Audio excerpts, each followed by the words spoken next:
টাকার অভাব বড়ই ভয়ঙ্কর, যার অভাবে ঘরের ছেলে ঘর ছাড়া হয়। এই অভাবটা যার জীবনে এসেছে সেই জানে একমাত্র অভাবের যন্ত্রণা। আসসালামু আলাইকুম, welcome back to my another new blog. কেমন আছেন সবাই? চলে আসলাম দুপুরের ব্লগ নিয়ে। আজকের ভিডিওতে থাকছে দুপুরের রান্না, সেই সাথে কিছু কথাও আমি আপনাদের সঙ্গে শেয়ার করব। আমি রান্নার জন্য চলে এসেছি, গরুর মাংস রান্না করব। তার জন্য পেঁয়াজ, সব ধরনের মশলা একসাথে আমি মেখে তারপর রান্না করব।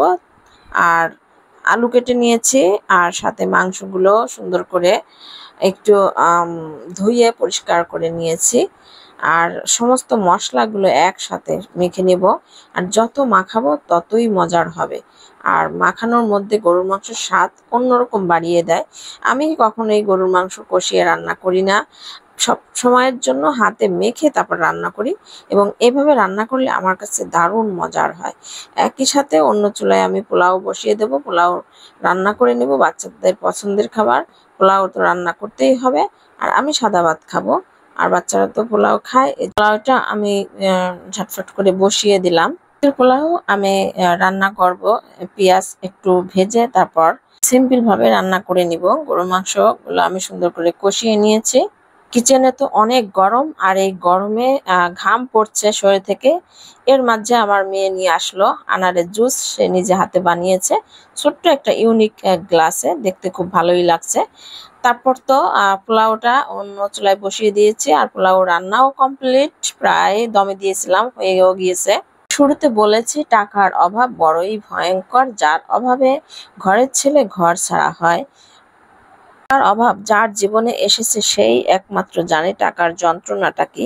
আর অভাব যখন একবার দরজার সামনে এসে দাঁড়ায়, ভালোবাসা তখন জানালা দিয়ে পালায়। এটাই বাস্তব সত্য কথা। আর অভাবের কারণে ঘরের ছেলে যখন ঘর ছাড়া হয়ে যায়, তখন এই অভাবের যন্ত্রণা বুকে নিয়ে এসে ঘর থেকে বেরিয়ে যায়।